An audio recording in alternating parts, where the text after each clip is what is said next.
Olá, meus amigos. Meu nome é Anderson e quem já me conhece sabe, quem não me conhece, eu estou me apresentando. Eu gosto muito de me envolver em debates polêmicos, por duas razões. A primeira é que eu sempre aprendo muito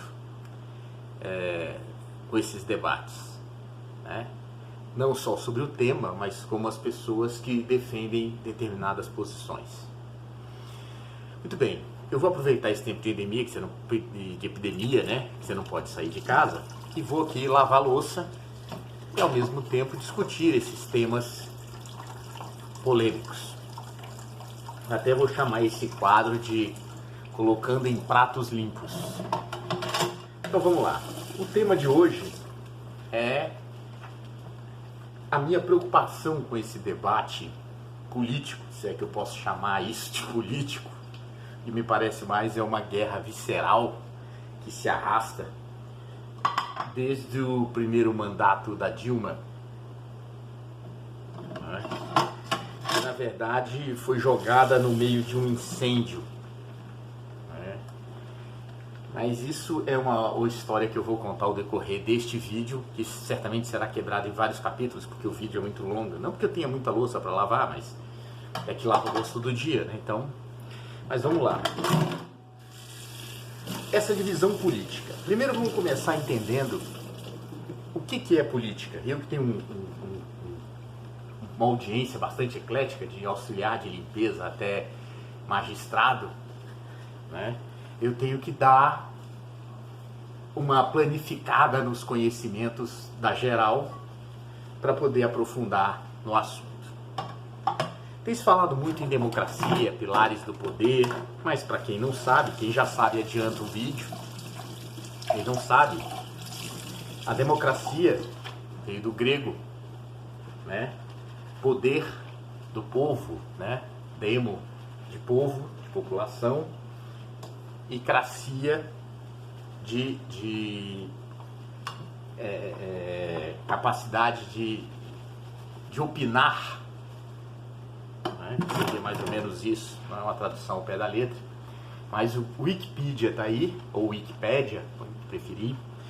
Aí você pode ir lá e dar uma consultada, inclusive tem um material muito bom da TV Escola ou alguma coisa do gênero, explicando sobre o que é a democracia. Então começou com a representação direta, onde o cidadão ia no dia da votação, igual reunião de condomínio, e votava nos temas que eram de interesse da sociedade. Então isso era uma democracia direta, onde o povo diretamente vai lá e diz se é assim ou se não. Como numa reunião de condomínio, se bota ou não uma caixa d'água, se aumenta ou não a taxa extra, e etc.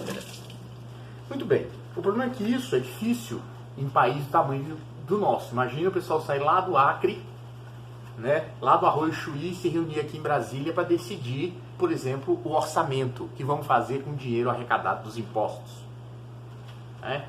Não daria. Então, para isso a gente faz o quê? Vai no nosso bairro, escolhe um cara para nos representar. Por isso chama-se democracia representativa, porque eu nomeei alguém, votei nele, para ele representar os meus interesses lá na Câmara dos Deputados, conhecido como Casa do Povo. Por quê? Porque lá está um representante direto que convive comigo, em tese, né? Porque quando você vê um Sarney ser eleito por Rondônia e ele é do Maranhão, você vê que não é bem o cara que convive com você, certo? Mas tudo bem. Tirando essas excrescências, né? O ideal é você votar num parlamentar, né, que fosse do seu bairro, um cara que você conhecesse, que você pudesse xingar ele na rua quando encontrasse com ele andando de bicicleta na sua quadra, no seu bairro. Mas não é assim. Bom, de modo que esse cara, ele tem uma função na democracia, nos pilares da democracia. Por que são pilares? Porque você tem um pilar do judicial, que é aquele cara que lê a lei e diz que ela deve ser cumprida e determina a pena caso a lei seja descumprida. Existe o executivo, que é o governador, que é o prefeito e que é o presidente da República. tá certo? É o cara que realmente faz, como o executivo da empresa, como a sua esposa dentro de casa, tá certo? As donas de casa ou os donos de casa, onde o homem é que nem eu, né? Então, quem faz as coisas, quem pega o dinheiro, né, do orçamento e vai lá no supermercado, faz as compras, administra, paga a conta de luz, paga o colégio, verifica se está faltando ou não gás, se uma parte do dinheiro deve ser poupado para a aposentadoria da mulher e dos filhos, do marido. Quem faz isso? É o poder executivo, quem realmente faz as coisas. E aí tem o poder legislativo, que é quem cria as leis. Porque quando não existia democracia, era a vontade do rei. Ele fazia e desfazia. Mais tarde, na época da Revolução Francesa, os franceses estabeleceram o conceito de república. Como assim de república? Pelo seguinte, esse conceito de democracia já era adotado por muitos países, inclusive a França. Mas a república lá dos Quimbongó, lá da França, não se sentia representada de forma adequada. Então ela falou, a gente tem que ter uma infraestrutura que garanta que essa história de que um executa, o outro vigia o cumprimento da lei e o outro faz a lei, ela não é muito útil, não está muito ligado com a realidade. Então é preciso que a gente faça o seguinte: a gente escreva lei que estabeleça como esses pilares funcionam. Porque também, senão você acaba dando poder demais para um desses pilares, não tem uma regra, tá certo? E aí vira bagunça. E agora eu vou ter um monstro de 3 cabeças. Vou ter três reis agora. Isso te lembra alguma coisa? Não, né? Pois é. Então criaram-se uma lei que é uma capa. Uma lei que cobre todas as outras leis. É a lei que estabelece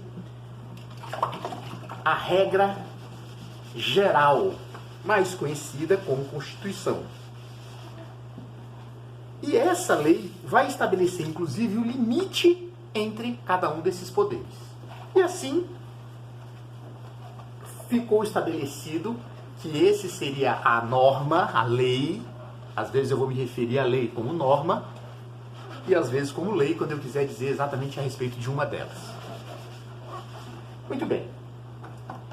Com esse conjunto de normas regrando o funcionamento do Estado, estabelece-se o Estado democrático de direito.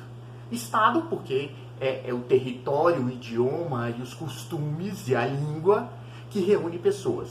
Democrática porque se estabelece que ele vive sobre o regime democrático, onde o povo escolhe os seus representantes, de forma indireta por questões logísticas, né? Não dá para você ir lá pessoalmente definir cada questão a ser votada. E de direito, por quê? Porque existe uma norma, existe uma regra, não é a vontade do poder legislativo, do executivo, do judiciário. Perfeito? Então, entendido o que é o Estado democrático de direito, a gente pode partir para as demais discussões. Às vezes esse entendimento, que parece óbvio, né, que a gente ouve muito falar, mas não para pensar nele, fica esquecido, certo? Muito bem. Quando você tem isso estabelecido, vamos para a próxima parte. Anderson, poxa, eu estou chateado para burro, porque eu vi muitos descasos, eu vi muitos desmandos acontecendo e não vi ninguém importar-se com isso. Em parte você tem razão, em parte você está exagerando. E aí a ideia é a gente transformar uma discussão num bom senso, sem exageros, para evitar que a gente seja mal interpretado. E aliás, está cheio de oportunistas se aproveitando de pequenos deslizes linguísticos para imputar em você características que não são necessariamente sua. Tá bom? Então vamos lá. Tomando o devido cuidado. Poxa, Anderson, voltando ao assunto. Então, lá atrás, a gente tinha uma democracia, conforme você explicou. Entretanto, eu via determinados poderes econômicos controlando e usurpando o Estado, né? Consumindo todos os recursos do Estado, a obra, a publicidade, a produção de bens de consumo, a produção de bens de produção, todos eram consumidos exclusivamente pelo Estado. Ou seja, na verdade, tinha um Estado para favorecer grupos poderosos. Isso estava ruim, estava nos incomodando profundamente. Então, nós corajosamente votamos em líderes políticos que diziam querer pôr fim a este ciclo que produziu uma imensa divisão social, produziu pobreza, produziu falta de cultura, falta de educação, falta de tudo. Por quê? Porque todos os recursos eram drenados para esses grupos poderosos. Então vamos apostar num líder político. Nós esquecemos que esse líder era apoiado por ex-terroristas. Nós esquecemos que eles batiam continência para ditadores sanguinários, como Lenin, Stalin, certo? Que eles defendiam ideologias que, para serem implantadas, só na base da ditadura sanguinária. Mas nós votamos neles mesmo sabendo, ou talvez não, né, os ideais ou os líderes cujos ideais eles defendiam. Votamos assim mesmo. Não nos importamos com nada disso. Não fomos para a rua promover um linchamento de ninguém. Tinha gente que gostava do Lula. Eu mesmo votei nele sempre. Trabalhei no Collor, no PRN, meu primeiro emprego. Como voto é secreto, eu voto em quem eu quiser, né? Trabalhava para o Collor e votei no Lula em todas as eleições. Porque eu acreditava, sinceramente, que talvez, apesar do passado nefasto daqueles que apoiavam Lula, né? Lula não participou de atos terroristas, Lula não assaltou banco, né? Lula não sequestrou embaixador, não sequestrou avião com passageiro dentro e trocou por companheiros presos, não fez nada disso. Mas ele é apoiado por uma galera da esquerda que fez isso. Mas ninguém se importou com isso. Estávamos tão cheios, tão de saco cheio da forma como a direita, né? Eu vou me referir à direita aqui, me referindo a todos aqueles que não faziam parte da base de apoio inicial do Lula, tá certo? Saco cheio do tal do PMDB, do antigo PFL, do antigo PDS, daqueles partidos radicais, né? Que só enriqueceram os seus fundadores, membros e a elite que estava por trás deles. E num ato de coragem, ou talvez de irresponsabilidade, indicamos o Lula, porque era a voz que podia ser uma alternativa para aquilo tudo que a gente já estava de saco cheio. Aí eu te pergunto, nós elegemos mesmo? Não. Infelizmente não. Nós não tínhamos outra alternativa, não tínhamos liderança política, nunca nos preocupamos em formar um representante para os nossos interesses. E aí eu tenho que formá-los em pelo menos 2 dos poderes, já que o judiciário você não pode votar quem vai ocupar aquela cadeira, certo? Nós nunca nos preocupamos com isso. Mas o Lula era o que tinha pronto, certo? Quem tem o dinheiro e controla as coisas, decide quem vai sentar-se na mesa para jantar. Estabelece com essa pessoa as regras do jantar. Eles não têm nenhum critério, eles não têm nenhum compromisso com a sua vida, com a vida do trabalhador, eles têm por interesse com os negócios deles. Então eles põem e eles tiram quem eles quiserem. Eles não estão nem aí se é da esquerda ou da direita. Botaram o Collor, tiraram o Collor. Eu trabalhei para o Collor, estava na casa do Collor no dia, lá na casa da Dina, no lago, no dia em que ele foi consagrado presidente da República. Atendi o telefone na biblioteca da casa da Dinda, que era ninguém menos do que o Roberto Marinho, dando os parabéns para o senhor Fernando Collor, enquanto ele babava o ovo chamando o cara de meu candidato. O Roberto Marinho chamava ele de meu candidato,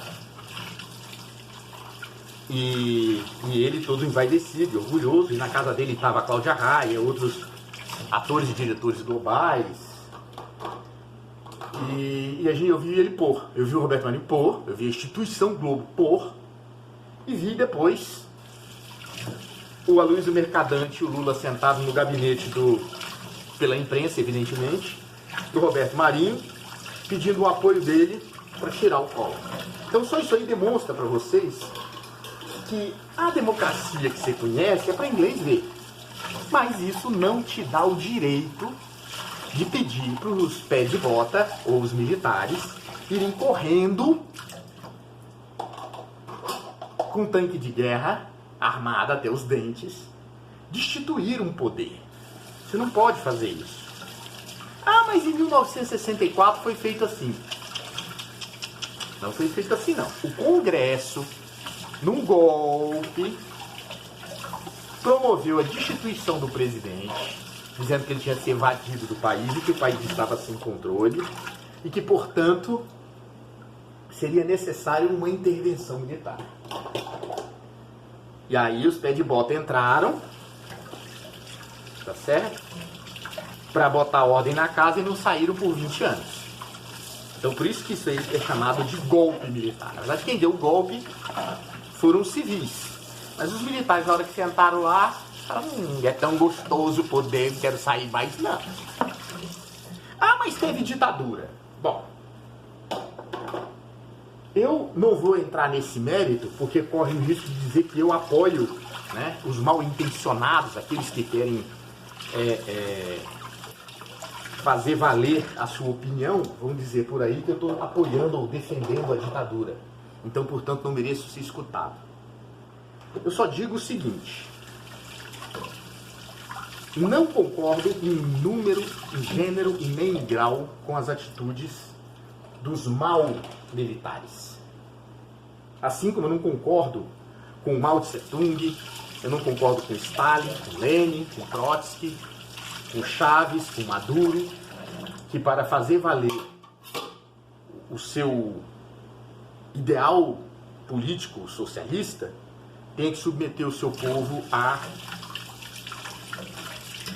fome, à miséria, à tortura ou até assassinato por discordar das suas ideias. Então nós temos ditadores, nós temos ditaduras à esquerda e à direita, antes que alguém venha se valer desse discurso cretino para interromper a minha exposição. De tal forma que não é justo, não pode, não está na regra que militares, a pedido do povo, possa destituir qualquer um desses pilares. Porque se estivesse, seria um perigo para a democracia, abriria uma brecha gigante para que qualquer um fizesse, em nome do povo. Entendeu? Por que você não pode pedir intervenção militar? Anderson, mas do jeito que tá, não tá bom. Eu tive discussões homéricas com vários amigos que queriam a todo custo ouvir de mim um apoio a essa ideia insana do golpe para destituir ou dissolver o Congresso ou o STF. Tive que dar bronca, dar esporro, fiz inimigos por dizer a verdade. Não pode. Por que não pode? Porque nós lutamos séculos para estabelecer o que a gente entende hoje por democracia. Não é porque eu tô puto com um síndico que eu vou chamar uma meia dúzia de amigos meus policiais para vir aqui, catar o síndico na porrada e botar para fora do prédio. Não pode, tem uma regra. Todo estado, você pode entender isso como um país, como uma cidade, ou como um estado, ou até mesmo o seu condomínio. Né? Todo sítio tem regra. Né? Todo locus, lugar, tem regra. Isso vale dentro da sua casa também. De modos que não podemos pedir. Mas tá bom, você já me convenceu. Não podemos pedir isso. E aí sabe o que vão dizer se você pedir? Que você é louco, que você é doente mental, que você se esqueceu dos absurdos que ocorreram na década. Aí eu nem me dá vontade de perguntar, né? Você defende alguma ideologia aí? De direita, ou de esquerda, ou de centro? Todas elas se basearam na barbárie para impor o desejo de governar do seu governante. Então, levar o discurso para essa seara é, no mínimo, uma má fé, eu vou dizer assim, né? Uma intenção maldosa de desconcertar o interlocutor. E esse aqui não é o meu caso. Eu acredito que a gente precisa mudar as coisas como estão. E foi pensando nisso, que assim como fizemos com Lula, né, fizemos com Collor, que talvez fazendo com Bolsonaro, aí eu tenho que falar com mais calma. Porque eu fui xingado de lulista quando eu era Lula, de petista quando eu era petista, e isso não me ofendeu tanto, como me ofende agora ser chamado de Bolsonaro. De bolsominho, de bozo, de burro, de gado. Mas por que me ofende? Porque eu estou escutando isso, na maioria das vezes, de pessoas com bom nível intelectual, pessoas com bom nível cultural, pessoas que em tese deveriam facilitar o entendimento entre as classes pró e contra governo e buscar juntos uma alternativa para sair deste impasse e não acirrar mais o impasse. Quem ganha com esse impasse? Você não se pergunta, não? Quem ganha se A brigar com B? Quem vende arma para os dois lados. Eu não coloco o Lula numa condição melhor do que a do atual presidente e nem pior. Todos são passíveis de erro, todos vão cometer erro, todos são humanos, tá certo? Mas, para nós demos um voto de confiança apesar do passado daqueles, não estou dizendo do Lula, que ele não tinha nada que o condenasse até a sua eleição. Mas ele era acompanhado de maus caráteres, né? Pessoas que não são muito boas das ideias, né? Porque defendem ditaduras comunistas, socialistas, mas condenam um cara que faz apologia ao comandante Ustra. Eu, para mim, boto os dois lados no mesmo saco, entendeu? Distribuo o Rivotril para os dois lados, porque nenhum bate bem das ideias. Mas um se acha no direito de condenar o outro. Mas tudo bem. Um já foi previamente limado, linchado, moralmente desqualificado. Chama um cara de homofóbico, o cara tem filho gay. Diz que o cara é contra as mulheres, o cara casa-se com uma mulher que já tem uma filha, ele foi abandonada na gravidez, cuida dela e trata dela como se filha fosse, né? Dizendo que ele é um cara que não suporta a mulher. Diz que o cara é racista, o brother o irmão dele é negro. Então já vem uma rede de boataria desprestigiando o cara antes da entrada. E que o cara como é que se diz? Miliciano, tal. Não estou defendendo o cara. Eu só estou mostrando para vocês como é que se ataca uma reputação. Nós vivemos num Estado democrático de direito, então nós temos a justiça. Se o cara é tudo isso que todo mundo diz, por que a justiça não provou isso em 27 anos de vida pública do cara? Mas deixa para fazer isso agora. Né? Ninguém deu o mesmo voto, crédito de confiança nele que deu para um cara que era aliado a grupos terroristas no Brasil. Mas tudo bem. Por que a justiça, o Estado Democrático de Direito, não investigou e não apurou esse cara? Não impediu que ele fosse candidato? Não. Usaram-se mecanismo mais nojento, sórdido, que é boato. Até aí, a gente tolera. Até aí, a gente empurra com a barriga. Porque não existe nenhuma lei, né, que impeça o boato, a fofoca e a mentira. Depende. Existe sim. Existe no Código Penal brasileiro, né, penas para o que eu vou comentar agora.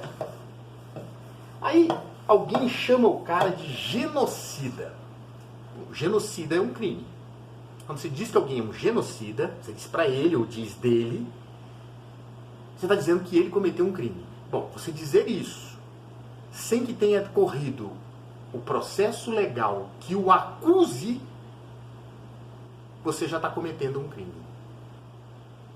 Um crime de calúnia e ou difamação, dependendo da forma como você fizer. Quando você picha um muro, chamando um cara de genocida, de assassino, vai para uma rede social e faz isso, você está cometendo um crime. Aí você vem para cá, me dá aula, certo? Diz que o cara é um genocida porque ele quer que as pessoas morram indo para a rua trabalhar. Isso é a opinião dele, é o ponto de vista dele, ele tem direito de falar o que ele quiser. Ah, você está defendendo Bolsonaro, então você é bolsominion. Não. Eu estou fazendo um contrassenso. Eu estou obrigando você a pensar. Se não é o seu forte, dá um dislike aí no meu canal, tá certo? Inclusive, aproveita, porque eu vou saber que pelo menos eu sou odiado. Tá bom? Eu vou quantificar o ódio. Mas vamos lá, não estou defendendo. Eu só estou achando que a gente tem que ter um pouco de ponderação na forma como a gente analisa determinadas coisas. Já que ser justo é uma coisa difícil no mundo de hoje, né? Já que a gente não consegue ser justo, então o cara já saiu na largada sendo difamado. Chamaram o cara de tudo. É porque ele deve ter uma péssima assessoria jurídica, porque se me chamam de alguma coisa dessas, a pessoa tem que provar, né?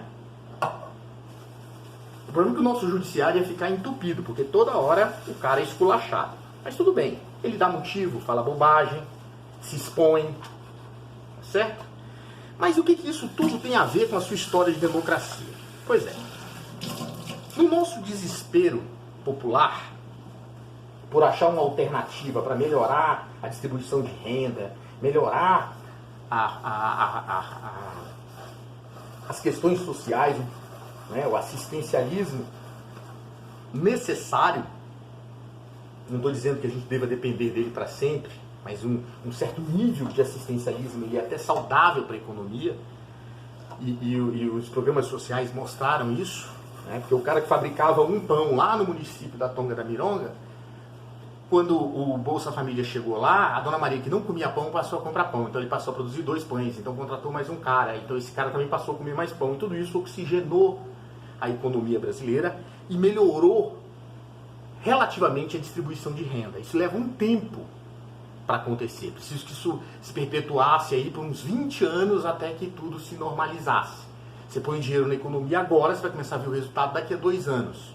Para ver o resultado espalhado num território do tamanho do Brasil, 20 anos é uma hipérbole, é um exagero, mas você ia precisar de pelo menos 15 anos.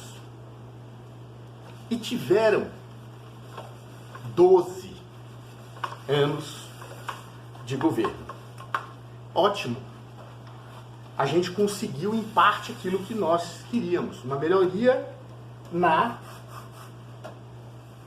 distribuição de renda, nos programas sociais, né, na vida do cidadão comum, botamos mais gente nas universidades, ótimo.